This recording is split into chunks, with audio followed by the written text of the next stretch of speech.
a commitment for the building and have to get ready. So we're going to be done today at 4.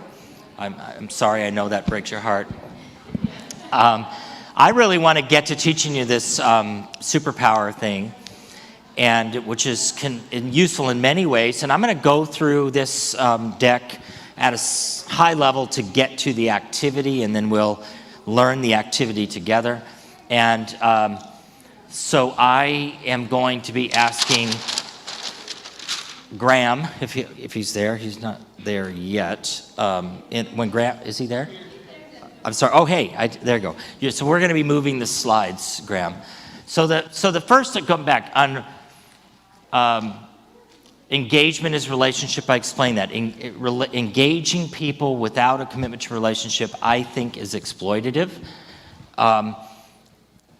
I get that, especially people who were trained as therapists and sometimes social workers in particular, graduate schools, may have worked in programs where they had extremely strong boundaries around dual relationships, and so that language is going to be kind of bump you a little bit. But I certainly don't mean relationships that don't hold boundaries for safety.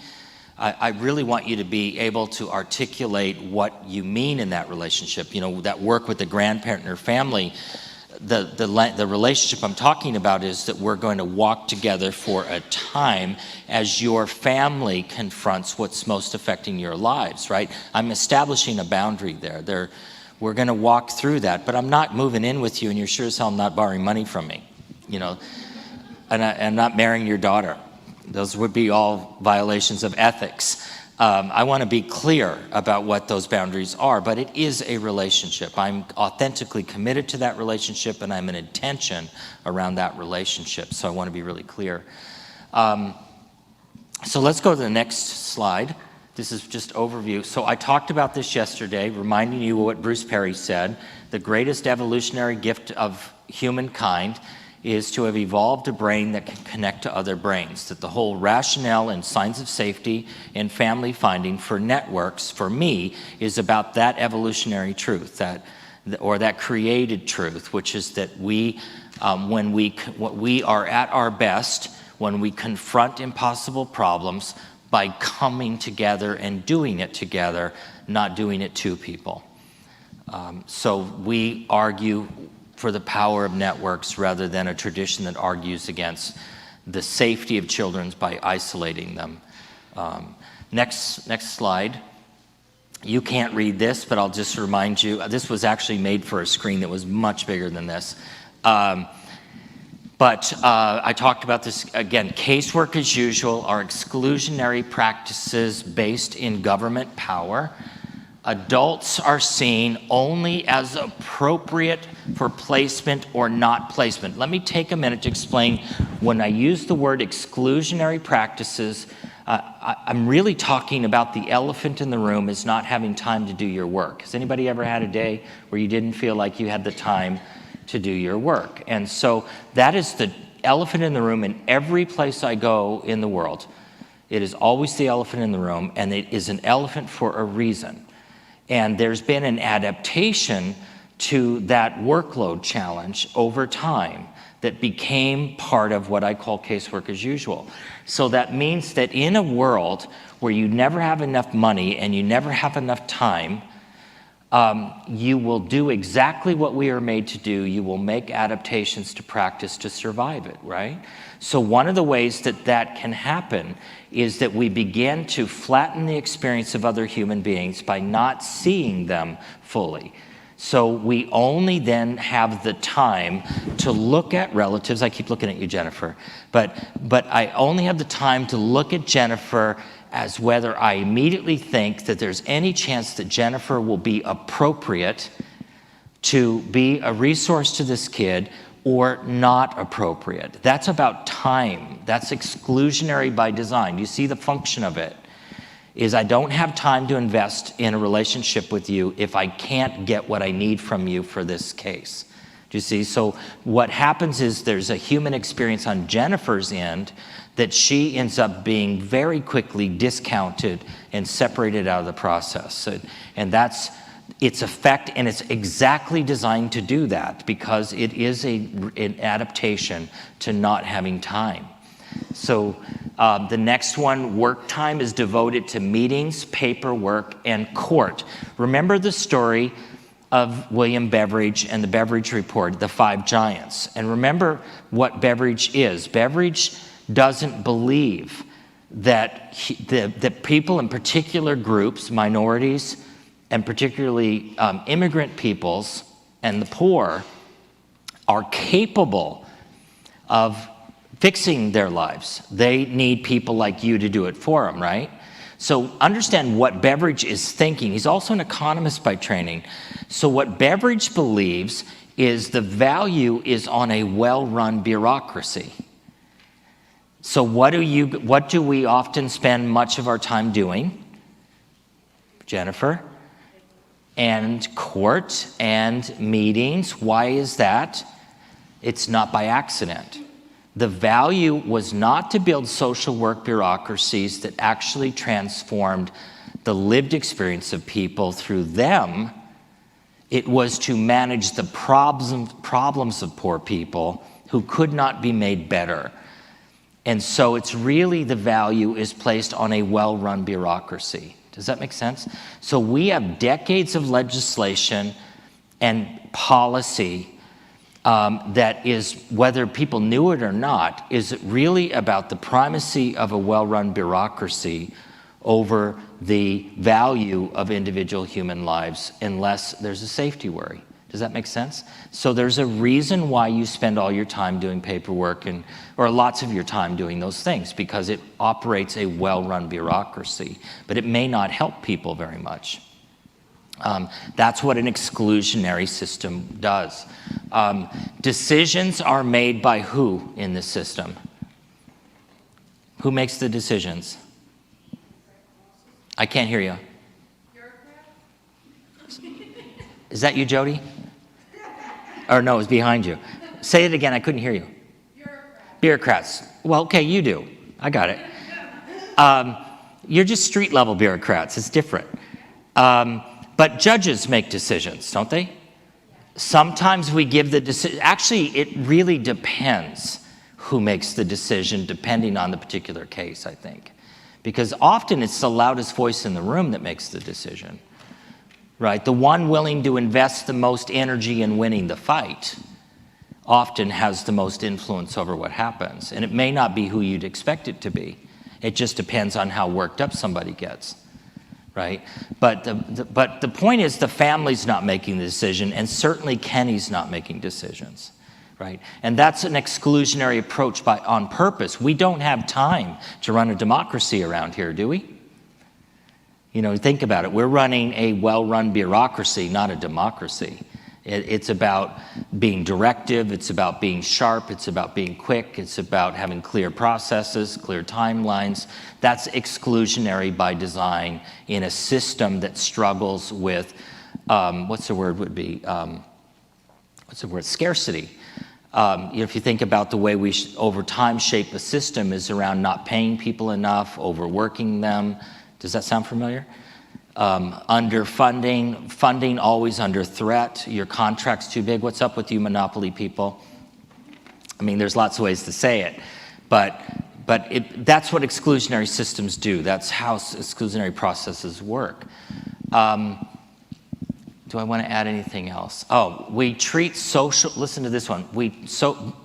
Today, our system treats social problems with medication and therapy, which is what we were talking about with the United Nations Special Rapporteur, the medicalization of unlivable lives, the medicalization of social problems. I'll add even a harder one, the medicalization of injustice, right? We can define people's unwelcome behavior,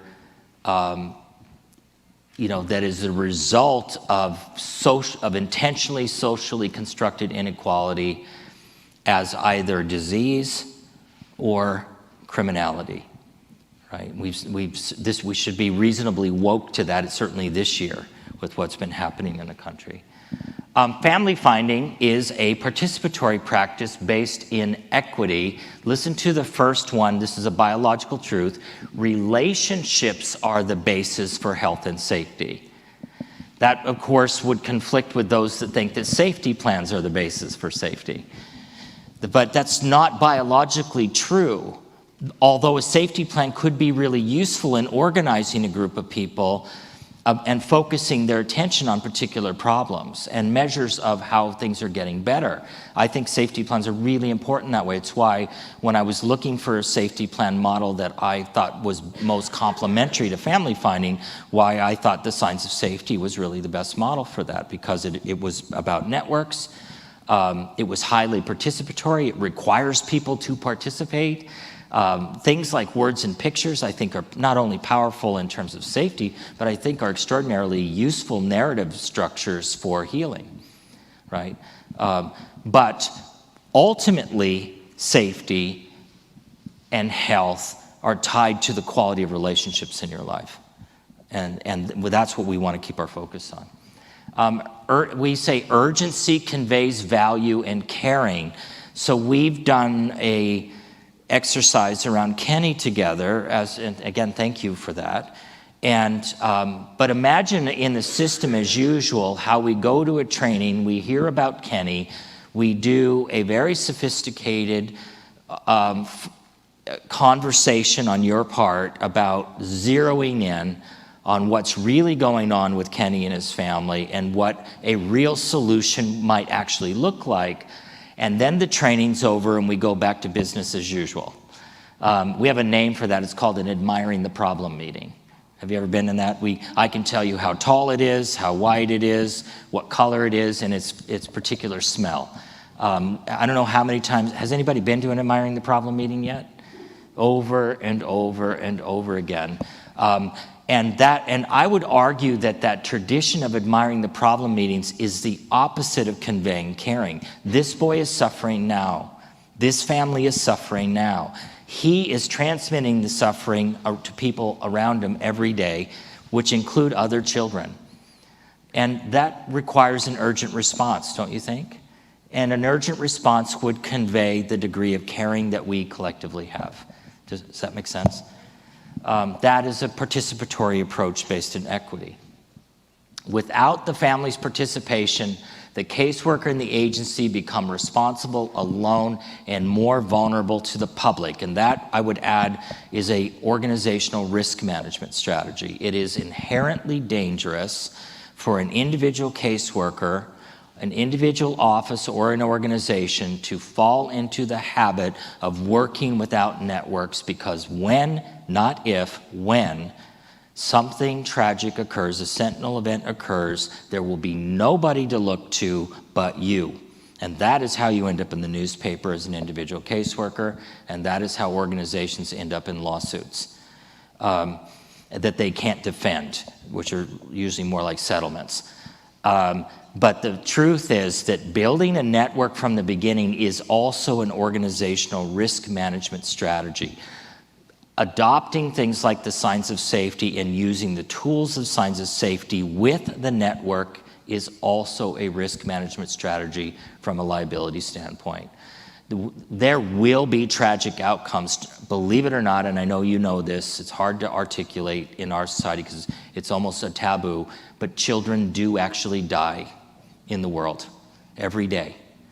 Sometimes the children we know, often kids we don't.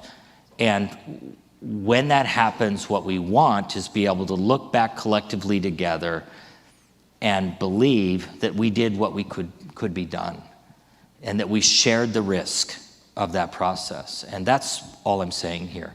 Do not allow yourself to work without a net. It is inherently dangerous.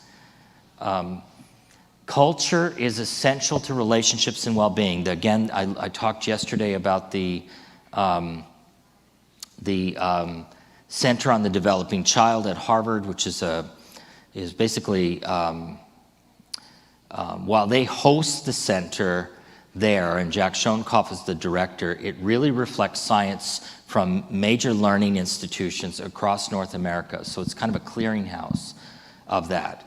And these, I like to tease them, even though they're never in the room, these pointy-headed scientists decided that it is really, if you really want to support a child to develop on a trajectory of good, strong, sturdy development and good health and good capabilities for living a good life, it includes culture and it includes faith. That's what they said. That's not a church speaking. That's not the Catholics talking. Those are, hard-nosed biological scientists, hard-nosed neuroscientists, and genomicists. And their consensus is that culture and faith are really important in the story. And as we welcome families into networks, we need to culturally welcome people, and we need to welcome their faith and see that it is important in the work. So kids learning their family's faith is a part of growing healthy kids. Kids practicing and living within their culture is growing healthy, strong kids.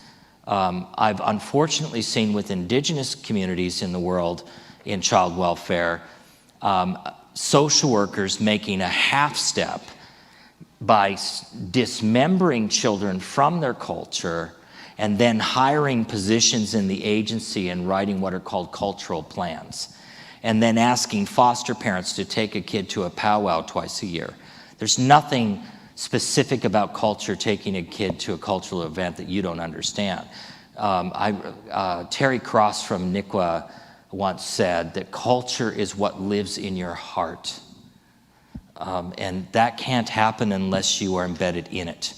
And that's really important to hold on to. They're part of the sacredness of bringing family networks together with community is to be intentional about welcoming culture. When in the Manitoba work, we thought it was really important that if families be offered the opportunity to have an elder from their tribal community present in their meetings and part of their networks. And we thought it was important enough that they should be paid well for being able to do that. That was important to some families, and we want to be sensitive to it. And I'll just finish that with, again, based in equity, not in power. The work of the family we talked about, their healing is their work, not my work. The action to get to that healing is their work, not my work. And that is equity because they own it. For better or for worse, they own it. I don't. I need to meet my responsibilities in my professional role. That's me. But healing, that's them. And it's their kids, and it's their community, and it's their culture. Next slide, please. So I'm not, in the interest of getting to some more stuff today, play this video, but some of you might recognize that picture. This is from a pretty viral TED Talk called The Danger of the Single Story. And I want to say the opposite of the danger of a single story is that participatory practices, not casework as usual, which is exclusionary, dealing with the elephant in the room, which is time, but participatory practices. You know why we don't have to talk about time in participatory practice? Because it's not my work, it's theirs. The investment of time belongs to the family, it belongs to the community. I don't need to invest that time because it is not my work. The time I invest is as a facilitator, as a convener, and as a catalyst. Sometimes a timekeeper, by the way. We'll talk about that. But participatory practices seek many stories, not a single story, but many stories. Remember, holding at least two truths. Our interest, and you'll hear more about this in a minute, the evidence of a life lived will become important language here. Casework, as usual, seeks to write a single story which sits in judgment of people. Remember, the neighbors will judge for free. I promise your sister judges your life every day for free. We don't need people on the ragged edge of survival and bringing social workers in their life so that social workers become a new set of judges in their life. There are plenty of judges in their lives. What they need are healers in their lives. If that makes sense. The next slide, please.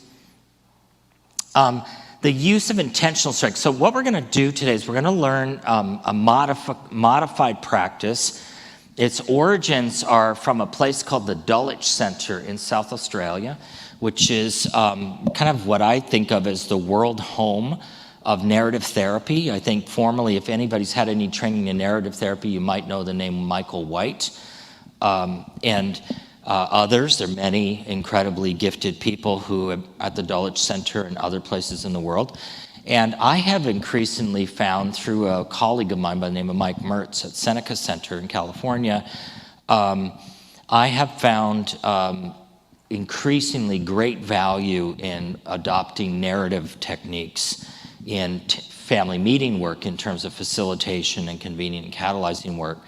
And so we're going to take a technique that was taught at the Dulwich Center and also by Mike Mertz here in the United States. And I'll send you an article from Michael so you have that and the way it works. But it begins at the Dulwich Center, and it is a commentary on something you know really well, which is strength-based practice. And somebody's throwing up in their mouth right now. Because the truth about, I think my truth about being exposed to strength-based practices in the last 30 years in the United States through wraparound work was that as a value, I think it really lands well for people, right? It's like as a value, I think it's very hard to find somebody who can't say that they see the value of recognizing the strengths in people's lives. I think that's right. But I think what's been hard for really busy people is to make a strength-based practice actionable in terms of leading to something that has big impact. It's been very, very hard to do that. And at a high level, I would offer that there's an evolution to that. It begins, I think, in some of the early years of wraparound with what we called descriptive strengths. So I don't know how many of you had training in wraparound or have done anybody? So do you remember ever doing a strengths inventory or being oriented to that? By the way, who trained you guys? Anyone I would know? Okay, yeah, Carl, I know Carl, and all the grandfathers and grandmothers in wraparound who are all in nursing homes now, where I'm about to join them. But the idea of the strengths inventory, what they meant, and I thought it was really brilliant, this is the Kevinism version of what wraparound meant by strengths, is what they really meant about the idea of a strength-based approach was actionable. I like to say that the idea is that you build plans based on strengths, that the strengths are what I like to call the rocket fuel of building the plan. I think that was exactly what they intended, that it be that. But what ended up happening was, as often happens when things go to scale, with these descriptive strengths, is they became these lists of descriptions of things that we might like about people. You know, I don't know if you've ever sat through one of these with people. You know, John has a great sense of humor, might be a descriptive strength, and I might follow it with that's awesome. I can't remember once ever seeing a kid get themselves out of foster care telling jokes, but it's pretty cool. So it's really nice for John to hear that you appreciate his humor, but now what? So really what I think the Dulwich people were commenting on is that approach to strengths-based work wasn't actionable, and in a minute I'll tell you something more that they said about it that I think is way more important. I would offer there was an evolution from strength-based work that was around descriptive strengths that I practiced for a while and tried to get my head around, which we called functional strengths. And some of you might have heard the language, again, from the wraparound gods and goddesses about the idea of functional strengths. And again, it was an effort on their part to make them more actionable. But I'll give you an example of a way I used and taught people functional strengths was I'm talking to Grandma, remember, and I might say to her, Can you think of a time in your, actually I'll do this with somebody in the room. Martha and I haven't talked yet. Hey Martha, if you're okay, in your extended family, can you think of a time where an older adult in your extended family faced an end-of-life health crisis? Who are you thinking of? Are you okay talking about your uncle? And so what happened to him? How'd you hear about it? How'd she tell you? And how soon after she heard that her brother was sick did you hear about it? Like, she just got off the phone and started talking to people. What happened next? You all hear that's terrible news, and what happens next? Going through chemo and the process of trying to get treatment. Who helped him set up the treatment and get him to chemo, and His wife. all by herself? And his adult children. Okay. And what role were other people playing, if any? Just emotional support. What's that mean practically? Phone calls to see how they're doing, meals. Yeah. Who are you really proud of for the way they stood up for your uncle and really played that role in the family? Probably my mom. Yeah. So what am I doing? I'm ticking off an invitation list as you tell the story. You know, because I know I assume this could be wrong, but I'm guessing most of the people in your family were not experts in your uncle's particular kind of cancer. Their willingness to help had nothing to do with how expert they felt, did it? So what I'm looking for in terms of a functional strengths idea there is they may not have known what to do about cancer, but they know what to do when they love somebody. And that sounds like a good list of people to get in the room around Kenny, doesn't it? I don't need experts in the particular thing. I need people that love Kenny enough to show up, right? And these are people by design who have historically done that.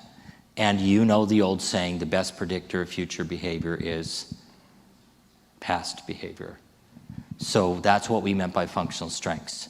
Here's what the Dulwich people, though, said that I think gave me some pause when I heard Mike talking about it, was they said the problem with descriptive strengths and functional strengths is they sit in judgment of people. I decided I liked John's sense of humor.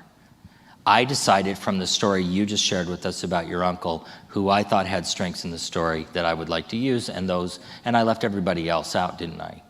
I decided those might be the only strengths that matter to me, that I'm not willing to listen to other stories.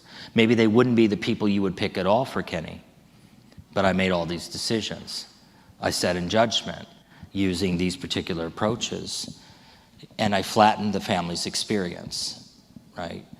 And so what they said, and it's, again, you've heard me say this once, I'll say it again, and start to make sense of it. They said what is more, I think, more just, they sometimes talk about just therapy. I don't know if you've ever heard, there's an organization in New Zealand, I believe, you can look them up, and they call themselves Just Therapy.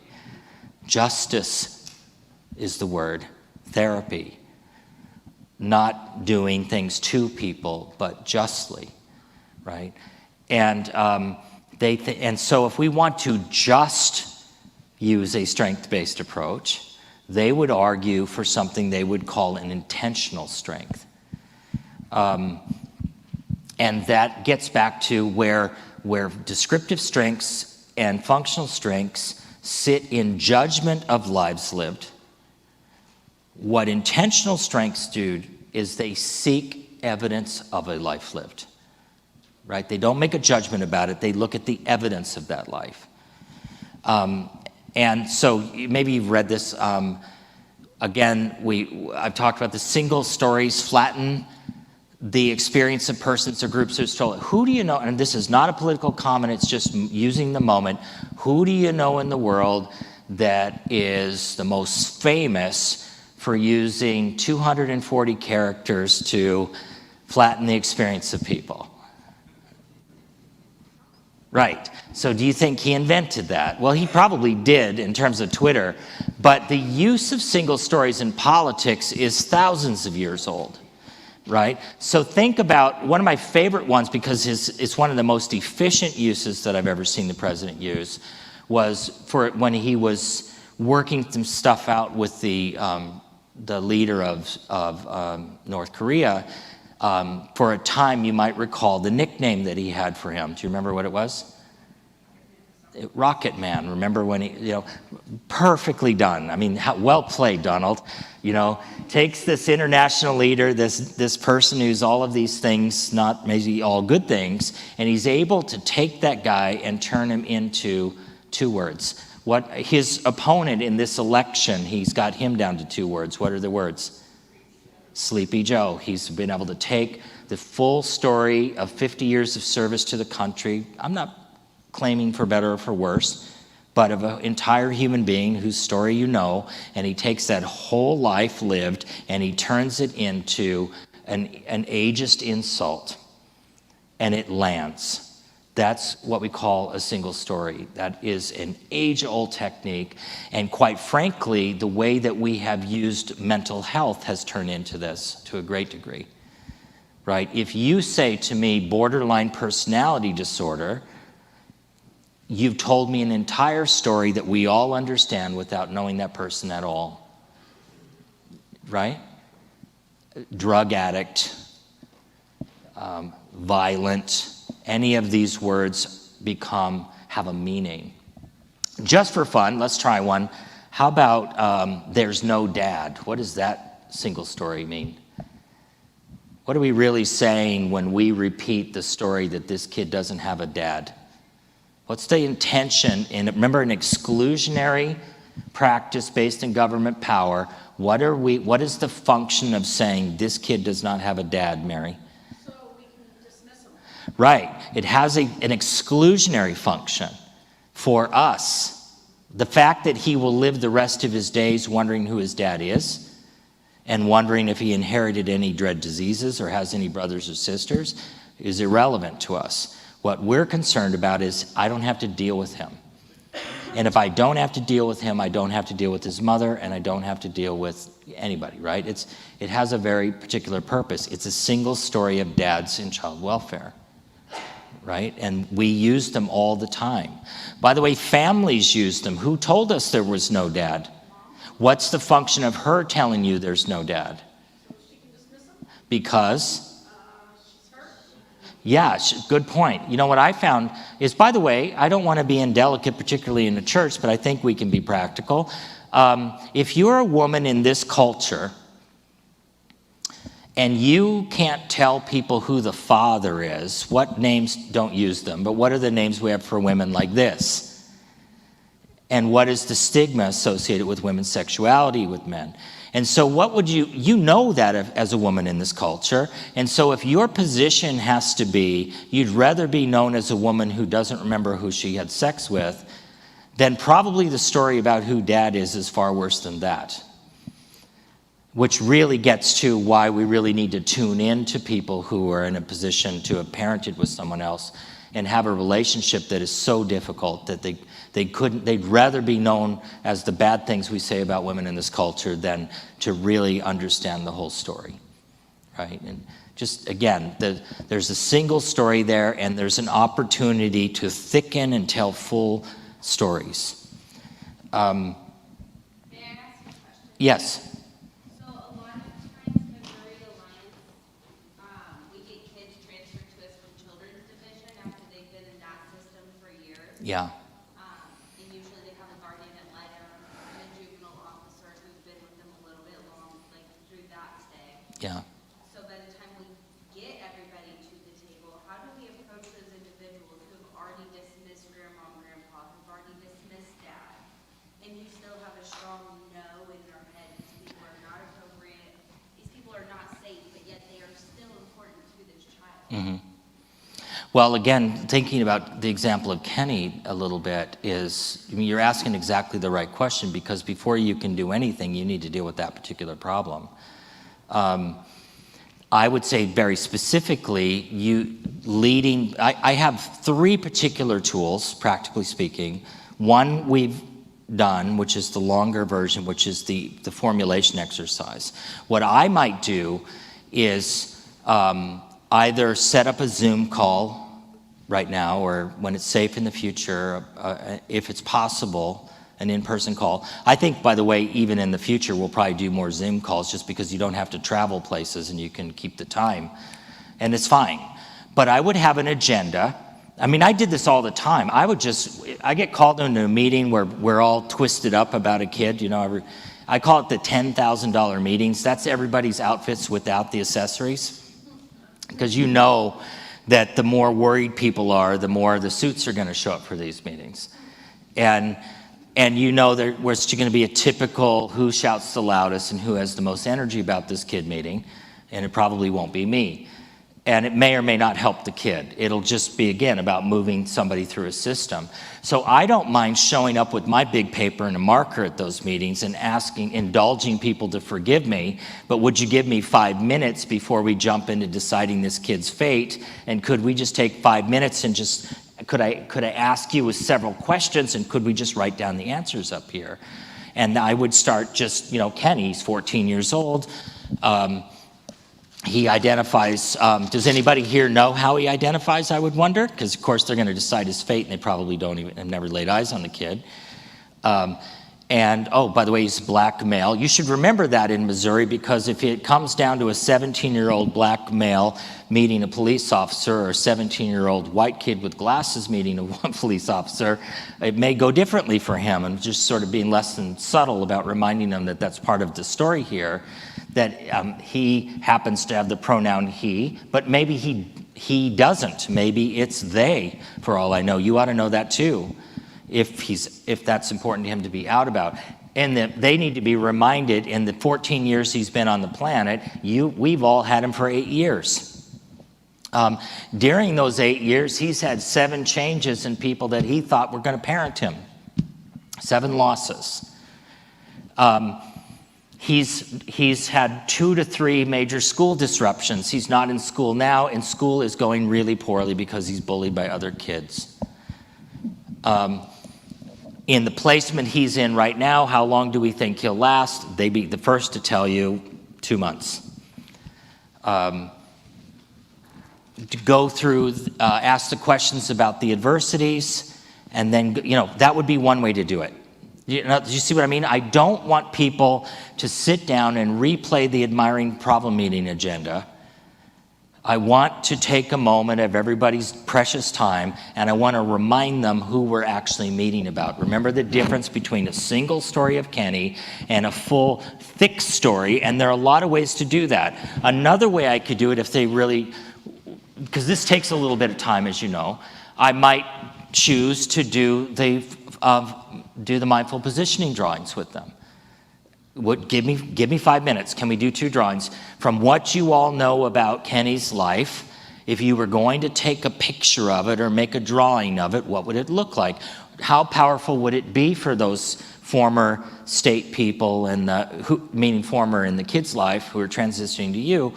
First of all, you need to know what they think, because they've got history with this kid. And by the way, they're not going to respect you very much if you don't respect their history. So you're inviting them to transfer this knowledge to you, which I think is really important.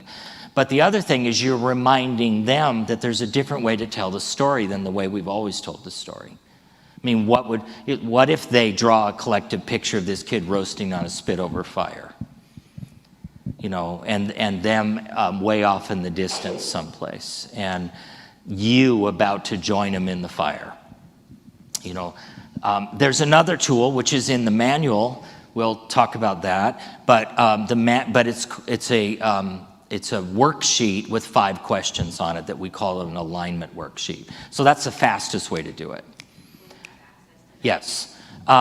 I would tell you in the future, one thing that we've tried, I can't say with great confidence how well it's landed typically, but the alignment tool has been something that some agencies have used as part of their referral.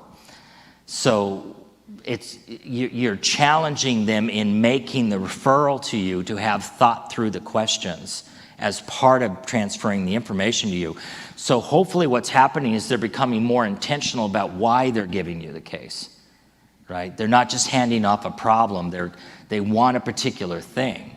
And the ideal thing would be that they learn to know that that is exactly the kind of thing you can do, and I'm going to be direct here, if they will get out of the way, right? So why not be more intentional about creating that dynamic right at hello? Just set the context. If you don't want this intervention, don't send him here. You have other providers who run orphanages, and they'd be happy to do it. But it isn't what we do. We're a specialty. We play a specialty role in this case. You know what we do. We're serious about doing it. We want your partnership in doing it. Just be straightforward right from hello and all the way to goodbye. And I would, by the way, one other little happy saying I have, what I would call work with sense of permission. The Catholics have a different version for this you've heard, which is it's better to ask for forgiveness than permission. But I assume I've got your permission and I'm doing the job I was hired to do. And if somehow I misunderstood that, we have some executives at the Alliance who'd be happy to talk to you about it. Yeah, because it's just how we do business around here. It shouldn't be a surprise to anybody, you know. So I don't know if that helps you, but there are at least 3 things that come to my mind about that. Now, I'll tell you what would be the most respectful version, but the least done, is the transition should happen in the network meeting, because we're ignoring the network having any role at all. If we were serious about having networks, there was at least a moment, as far as I know, where Missouri talked about implementing the signs of safety, so people should in general know that that comes with a network. My ideal version of that would be the transition happens through the network because they're at the center of this. That would be, to me, best practice and the most respectful one. So the next slide, please. Never mind. Let's go to the next one. So intentionality. Again, I'm just reminding you, I need my intention to change my practice. Authenticity. I want to work towards aligning my outer practice with my inner state. And that's important when you're learning a new practice. Sometimes it may not feel altogether solid for you. For example, to your point, I mean, those handoffs can be really fraught with your partners, right? They on one hand, they want to make the referral to you, and on the other hand, they want to limit what you can do because they need you. You know, basically what you end up with is they've come to a decision about the family, and they need you to respect that that decision has been made and stay the hell away from it, right? And that's the dynamic that's playing out here. I have to tell you what my best practice recommendation to you is anytime, whether it's external or internal, that you get a new kid on your caseload, you should make it a point to hear the perspective of people who worked before and then turn around and make your own assessment. It may not be that they were wrong. In the best context, it may be at the time they may have been right, but things have changed. Dad's in a different place. Mom's in a different place. Kenny's in a different place. I'm going to make my own assessment every time. I'll honor and listen, but this is now my responsibility, and I have particular gifts, and I want to look at how I see it. And I would hope that people would honor that kind of transfer of responsibility. Authenticity, again, is that internal, external alignment that it is not a destination, it's a journey, it's just working towards aligning the two things and being mindful.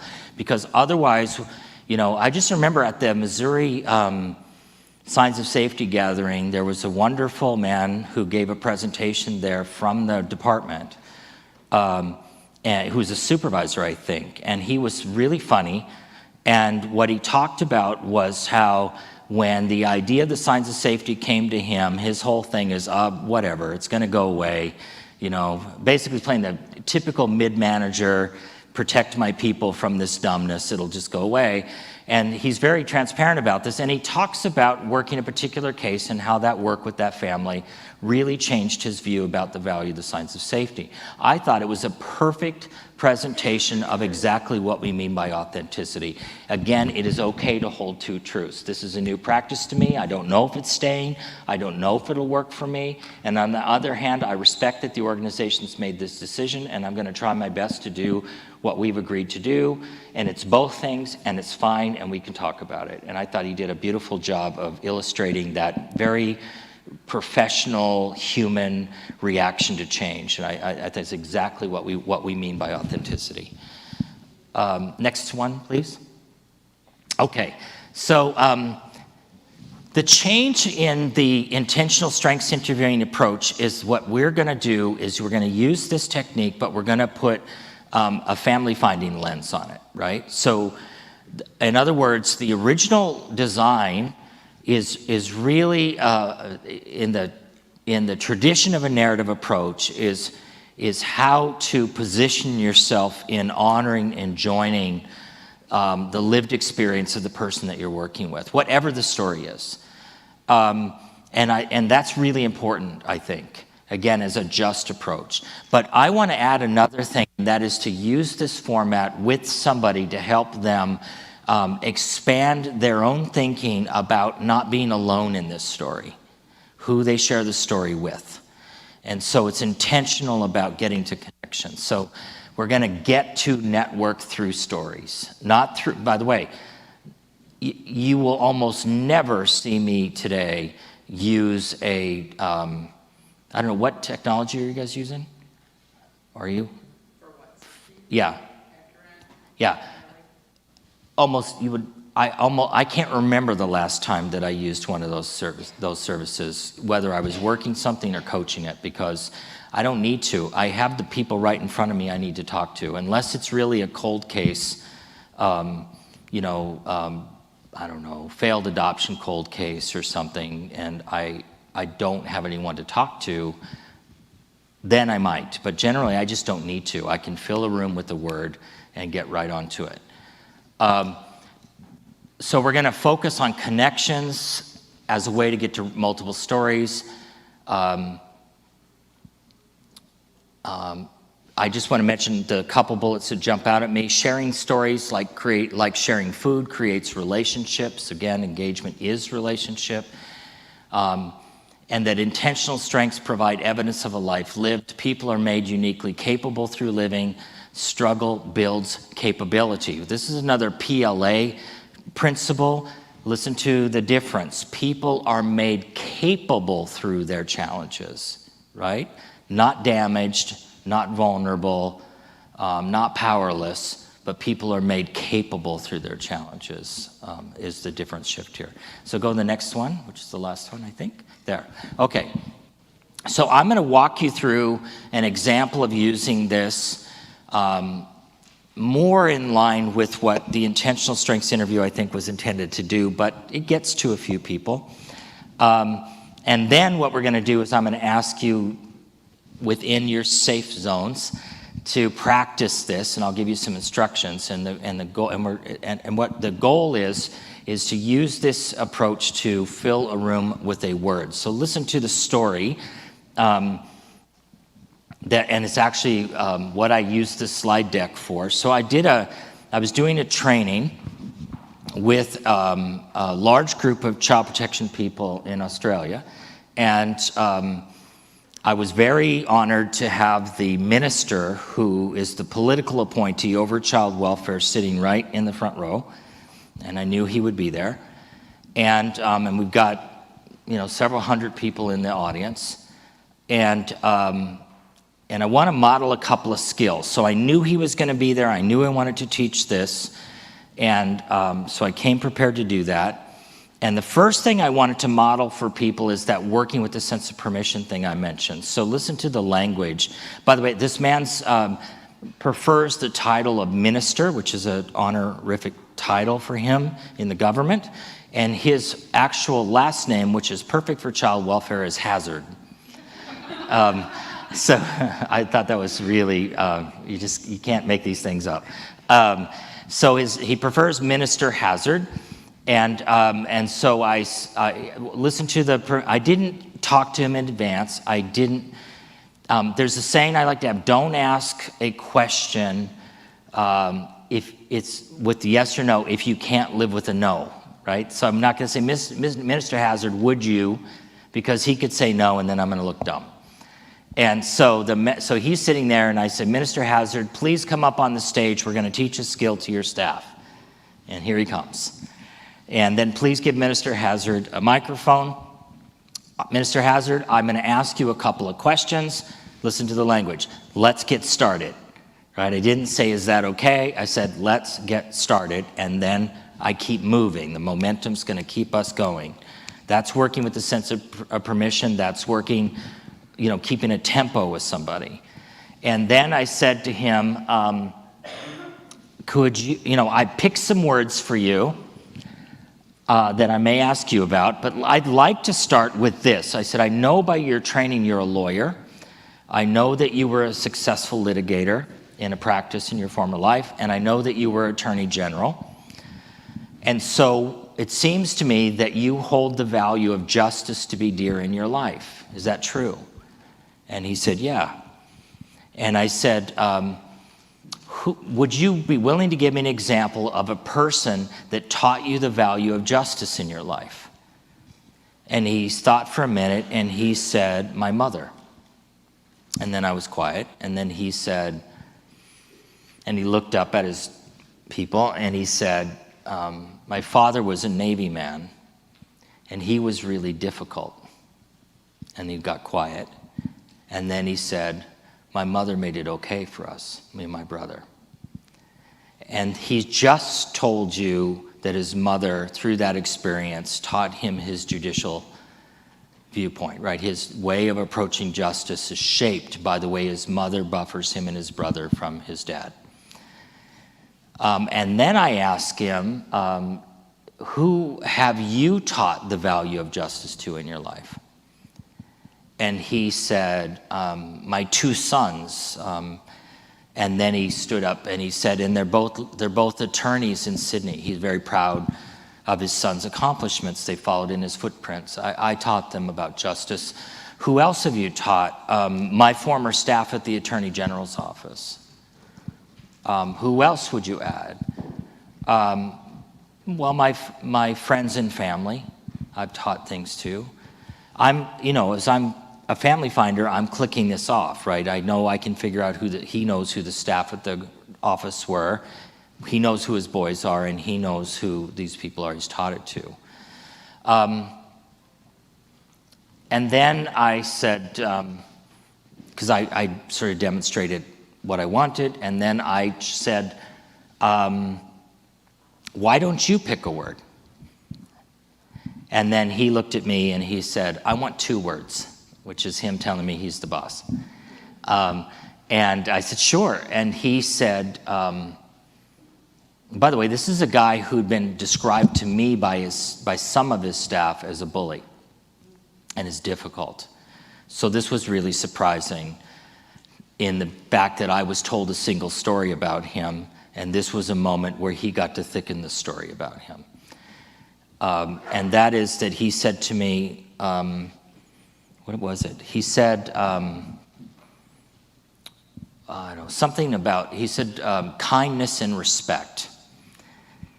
And I said, okay, who taught you this in your life? And he said, my grandmother did. And who have you taught it to? And he said, again, my boys. Who else? And then he said, and he looked at his people who call him a bully, and he said, I hope to teach it to the people in this organization, looking at them all.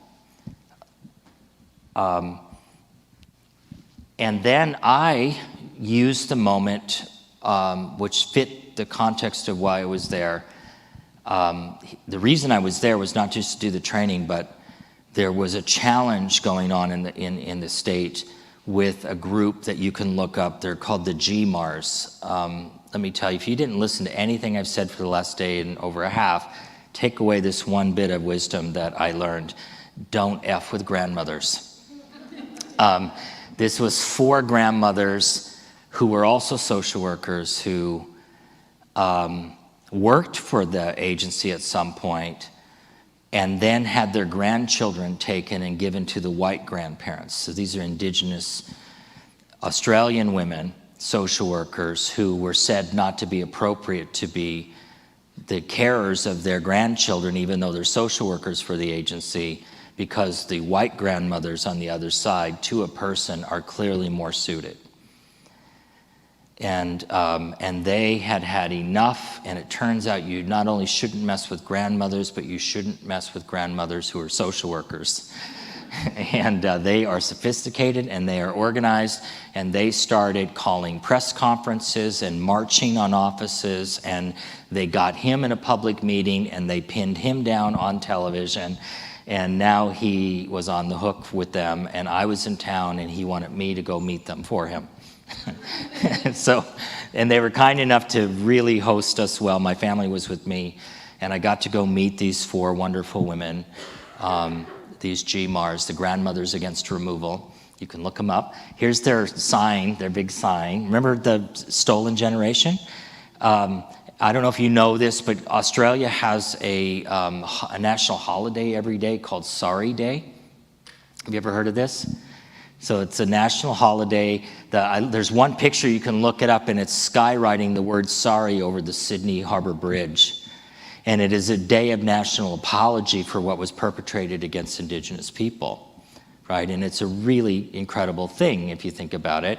But here's what the sign says that the grandmothers and their communities carry. Sorry means you don't do it again, right? And so I had been out to meet the GMARs, and I knew what they were doing, and I knew there was a lot of turmoil going on. And I had him standing there, and he just told me he believes in respect and kindness. And so I wanted to use the moment and to get to this and with him, even though it was risky. And I turned to the minister and I said, if you believe or hold that value so strongly, how is it possible that you and your agency are being accused of removing thousands of Aboriginal infants and toddlers in just the last year alone? If you believe in that, how is that possible? And he's a litigator. You know what a litigator means is he's good on his feet and he's pretty courageous.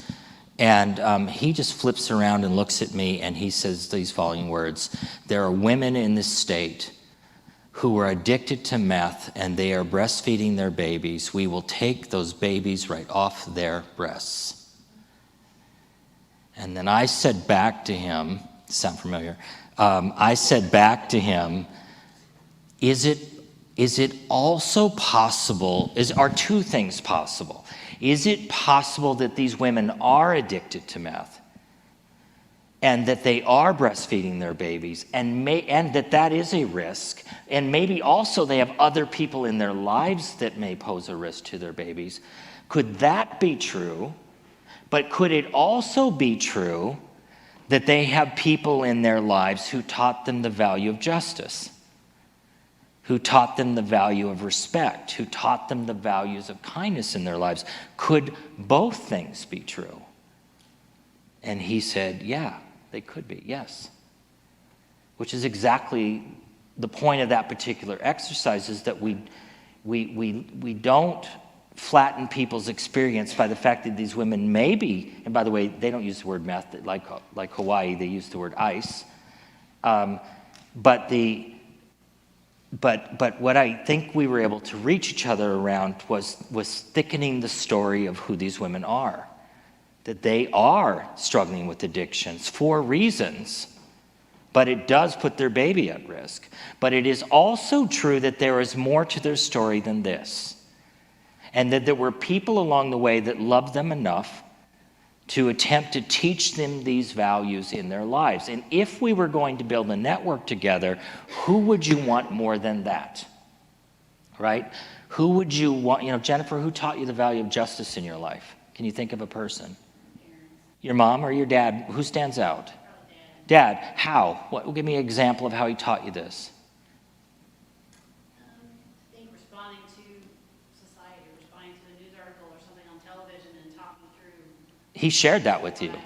Yes. Yeah. Besides the words, how did he carry himself when these things would come up? He was very, very affirming and assertive and confident in what he's saying. Yeah, he was deadly serious about this value he holds. Who have you taught that to in your life? I hope some influence on people at work. How many? Well, let's stop. Who knows Jennifer? How many people do you think that Jennifer's taught something about the value of justice to? How many people could you get in a room? 100, they said? Did you remember what we call this? Fill a room with a word. One word, but that was only one word. What other value do you hold in your life? If there was one that really stands out to you right now, what's the value that stands out to you?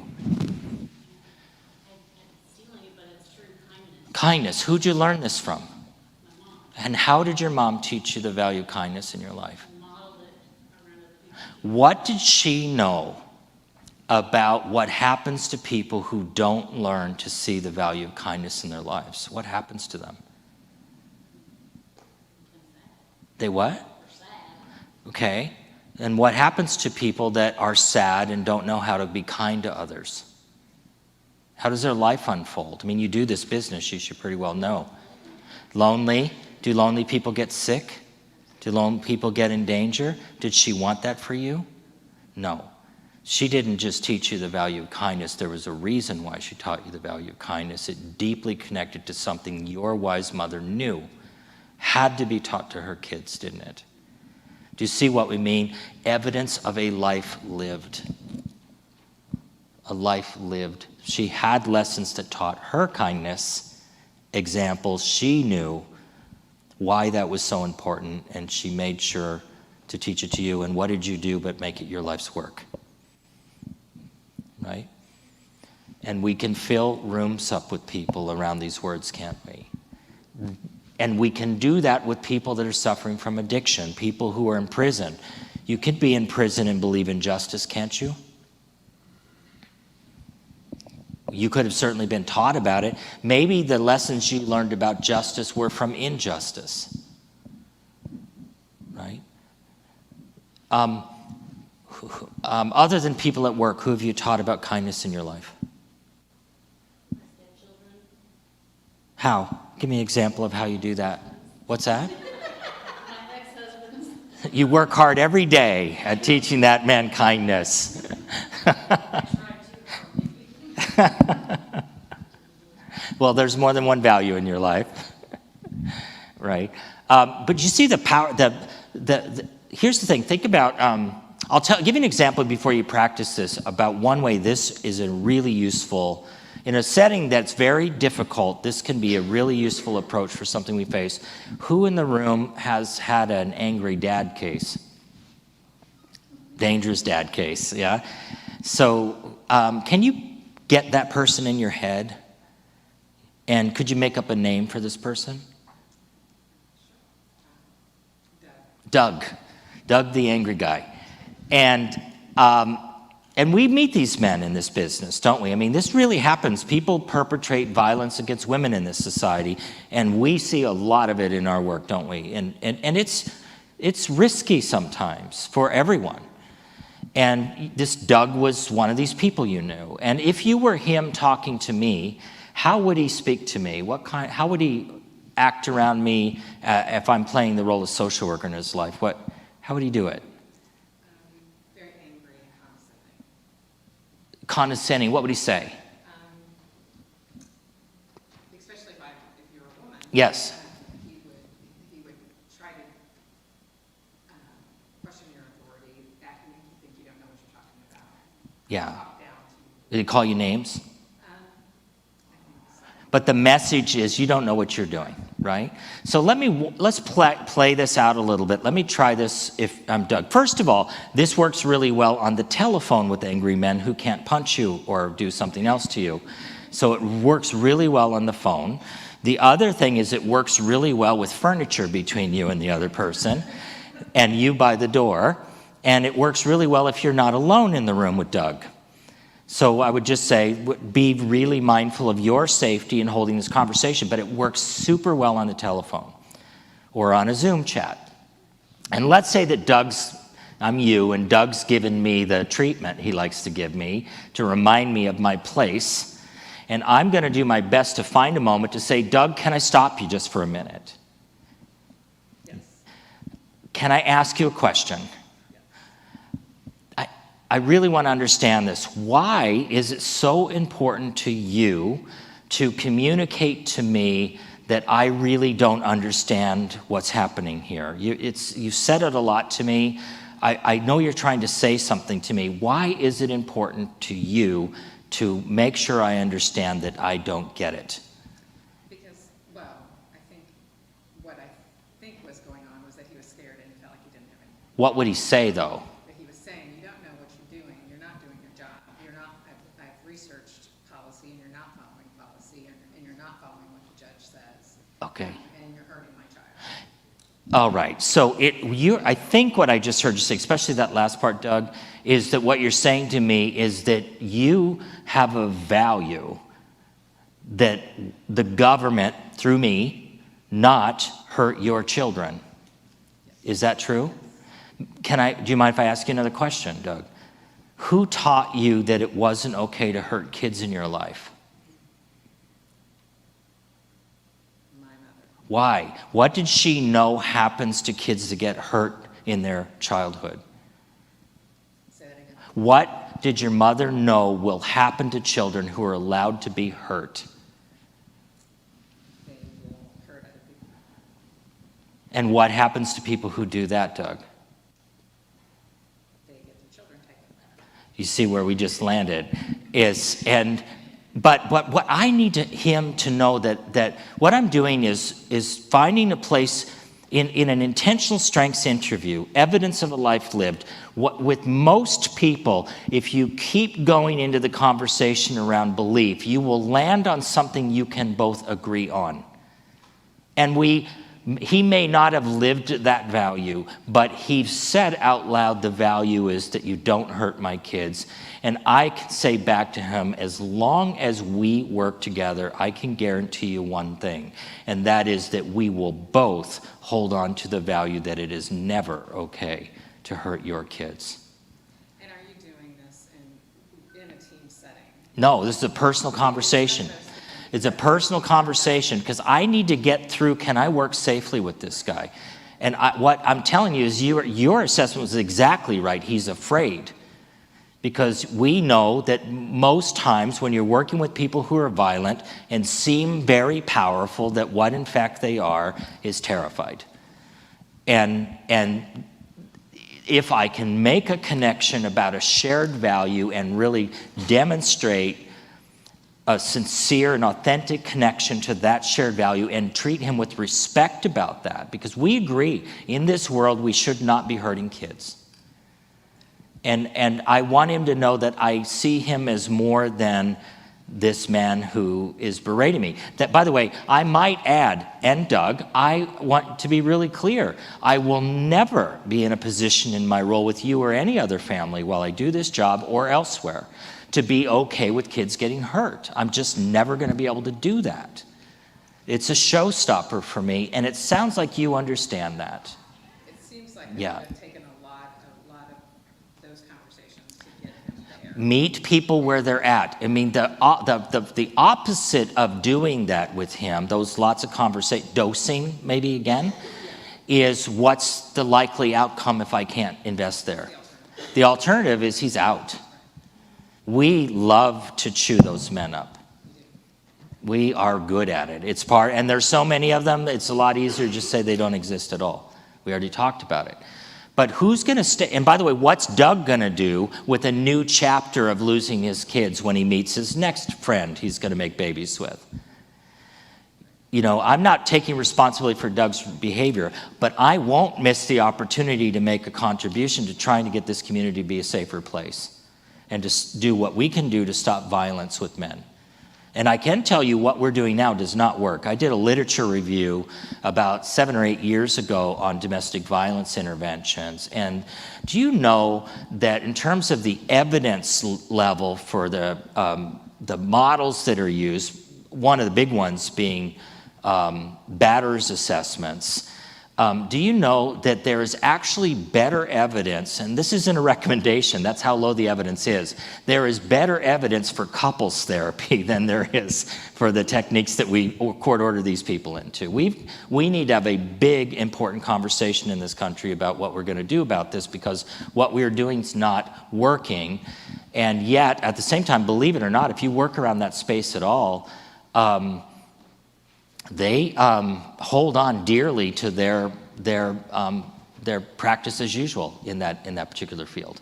They'll fight you about not doing all the things they're doing, despite the fact that there's little evidence that what they're doing is stopping women from getting killed or hurt. I don't want to overstate or be grandiose about the work that we're doing, but if I can get a relationship with this guy and find a place of respecting that he stands for something, then we've got a chance to work together. He wants a good life. He doesn't want me. He's basically, the whole point is I don't want you. He doesn't want this. He wants a good life, but he may not be able to imagine what that life is, and he is terrified. In fact, more terrified than he's ever been. You know, is that useful? But with folks that are really worrisome in terms of the safety with you, I think that has been what I've found to be an extremely useful thing. By the way, I would say, by the way, Doug, who have you taught this to? Who'd you taught to that it's not okay to hurt kids?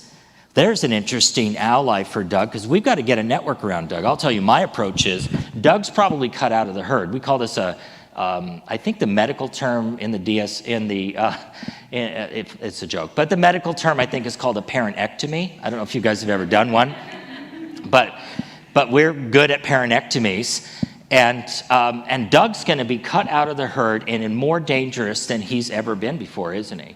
And if Doug, which often is the case, is using substances, which is when the violence happens, and he's cut out of the herd, he's probably using more substances, he's more obsessing about this lack of control, and everything is getting more and more dangerous.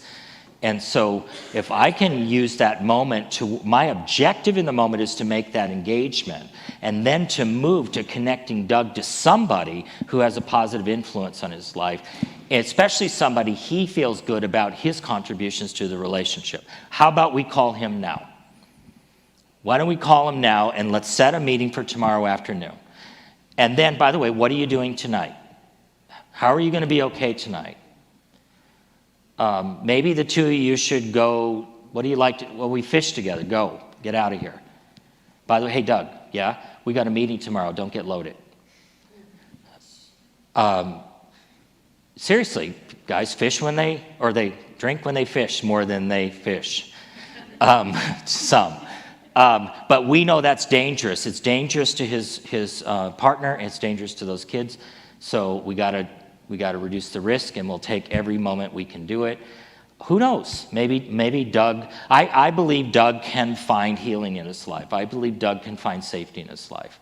That the absence of violence by itself does not address what drove this. And I get it. And I want to work with them. It's funny how Yeah. when you think about everything that you're saying, Yeah. I can so apply it to the mother and the grandmother and the dad that's not really obnoxious and mean and threatening. But when I think about this one person in particular, it's hard. I believe you. You know, Yeah. it's hard to get there. It's perfect segue for you to have a break. And could I ask, since we're leaving at 4, could I ask for 10 minutes for a break? And then when you come back, I'm going to show a film. And it is a film exactly about working with extremely violent people who find healing and how we get there. Would that be okay? Because part of what we're up against, right? By the way, for the men, it's not just about the men who are violent. We know with their sons who saw that violence and lived through the struggle with them that the likelihood that they will perpetrate violence and control in their relationships is extremely high. And the best time to deal with violence with men is before they become violent men. And we need to keep that in mind as we work with those boys. Okay? All right, I'll see you in 10 minutes then. Thanks.